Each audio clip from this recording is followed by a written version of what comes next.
Selamat berjumpa kembali Bapak Ibu, Saudara-saudari, umat beriman terkasih dalam Tuhan, salam sehat berlimpah berkat.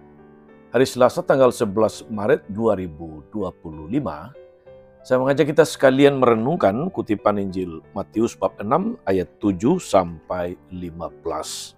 Yesus mengajari para muridnya berdoa. Apa esensi doa yang sebetulnya?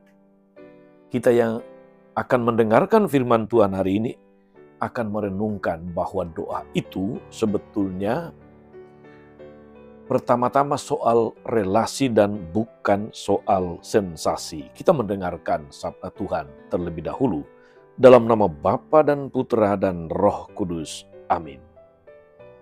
Dalam khotbah di bukit, Yesus berkata kepada murid-muridnya, "Dalam doamu janganlah kamu bertele-tele seperti kebiasaan orang-orang yang tidak mengenal Allah. Mereka menyangka bahwa karena banyaknya kata-kata, doa mereka dikabulkan.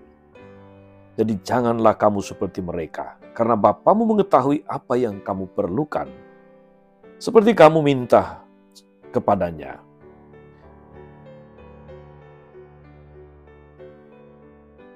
Karena itu berdoalah begini, Bapa kami yang ada di sorga, dikuduskanlah namamu. Datanglah kerajaanmu, jadilah kehendakmu di bumi seperti di sorga. Berilah kami pada hari ini makanan kami yang secukupnya, dan ampunilah kami atas kesalahan kami, seperti kami juga mengampuni orang yang bersalah kepada kami.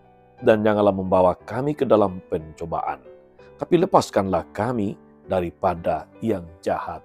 Amin. Karena jikalau kamu mengampuni kesalahan orang, Bapamu yang di sorga akan mengampuni kamu juga. Tapi jikalau kamu tidak mengampuni orang, Bapamu juga tidak akan mengampuni kesalahanmu." Demikianlah sabda Tuhan. Bapak Ibu Saudara-saudari, umat beriman terkasih dalam Tuhan. Doa, puasa, dan bersedekah atau beramal kasih dipandang oleh orang-orang Yahudi sebagai tiga keutamaan hidup. Sebagai tiga kartu identitas bagi seorang suci, orang saleh, orang hebat. Atau yang saya katakan dalam renungan pada Rabu Abu. Doa merupakan salah satu dari pilar masa puasa atau masa prapaskah. Doa, puasa dan pantang serta bersedekah atau beramal kasih. Sayangnya saudara-saudari, seringkali ada salah kaprah. Ada malpraktek, katakanlah begitu. Orang memperbanyak doa agar dipuji orang. Yang lain berpuasa agar dikagumi dan dihormati orang, maka sengaja ditunjukkan di muka umum. Orang memberi sedekah, orang berbagi sebagai sebuah show kebajikan, sebuah pencarian pujian, sebuah tebar pesona. Saudari-saudara, umat beriman terkasih dalam Tuhan, hari ini kita mendengarkan Yesus menunjukkan inti doa sebagai sebuah relasi dan bukan sensasi. Doa sebagai sebuah relasi itu berarti doa itu menyangkut relasi antara anak dan Bapa. Sebuah pengakuan atas panggilan untuk memuliakan Bapa, dikuduskanlah namamu. Menghadirkan kerajaannya, datanglah kerajaanmu, melaksanakan kehendaknya dan bukan kehendak kita. Sebuah panggilan untuk hidup dalam kasih, bebas lepas dari dosa dan segala kejahatan, serta upaya untuk waspada agar tidak jatuh ke dalam pencobaan. Jadi menjadi sangat jelas bagi kita saudara-saudari, doa itu pada dasarnya adalah relasi dan bukan sensasi. Apapun yang bermaksud untuk sensasi, untuk tujuan mendapatkan pujian, dikagumi dengan kata-kata yang indah, puitis, nyaris tanpa jeda. Bukan itu doa yang dimaksudkan oleh Tuhan. Karena itulah saudara-saudari, Yesus mengajari para murid sebuah doa yang sangat singkat. Satu-satunya doa yang pernah diajarkan oleh Yesus kepada murid-muridnya, yaitu doa Bapa kami, sebagaimana kita dengarkan dalam kutipan Injil hari ini.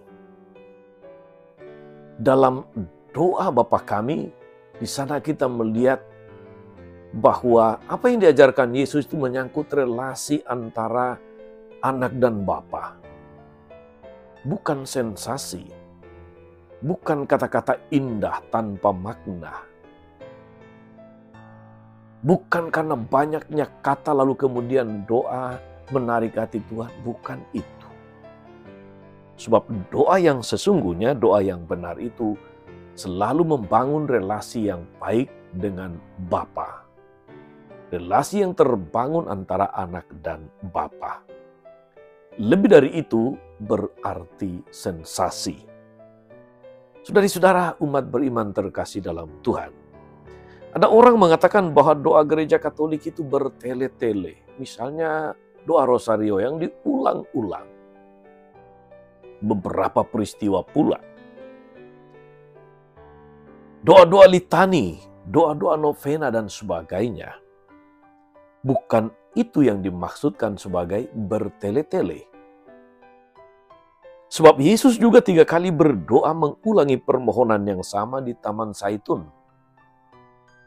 Yang bertele-tele adalah doa yang penuh permainan kata-kata. Doa yang diulang-ulang tanpa makna. Yang lebih mementingkan umbaran rentetan kata-kata manis, tetapi tanpa isi, tanpa penjiwaan, tanpa penghayatan, dan juga berarti tanpa makna. Moga-moga kita saudara-saudari semakin disadarkan bahwa berdoa itu esensinya adalah relasi dan bukan sensasi. Kalau Anda sungguh-sungguh kesulitan berdoa, cukup doakan doa Bapa kami. Itulah doa yang paling indah yang pernah diajarkan Yesus, singkat, padat, penuh makna. Maka saudari-saudara, kita melihat bahwa dalam praktek liturgi, praktek doa dan ibadah Katolik kita, tidak ada ibadah, tidak ada doa tanpa doa Bapa kami. Selalu ada sebagai doa yang diajarkan Tuhan, pasti akan diulang. Pasti akan didoakan dalam setiap kesempatan ibadah, dalam setiap kesempatan misa. Tuhan Yesus memberkati kita semua. Amin. Tuhan Yesus Kristus, kami bersyukur karena Engkau mengajari kami berdoa. Engkau mengajari kami doa Bapa kami, doa yang begitu indah, yang menyangkut relasi antara kami, anak-anak-Mu dengan Engkau sebagai Bapa kami. Semoga doa kami yang kami ucapkan senantiasa, kami ucapkan sepanjang hidup kami, selalu membangun iman kami, membangun relasi yang makin dekat dengan-Mu, dan hidup kami semakin sesuai dengan kehendak-Mu. Hidup kami semakin memuliakan nama-Mu. Terpujilah Engkau Tuhan sepanjang segala masa. Amin.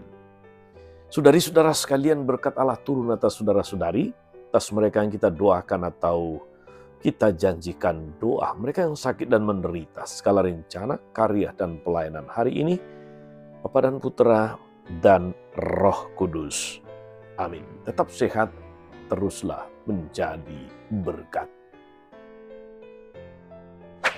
Jangan lupa like, subscribe, nyalakan lonceng notifikasinya. Salam 52, Tuhan memberkati.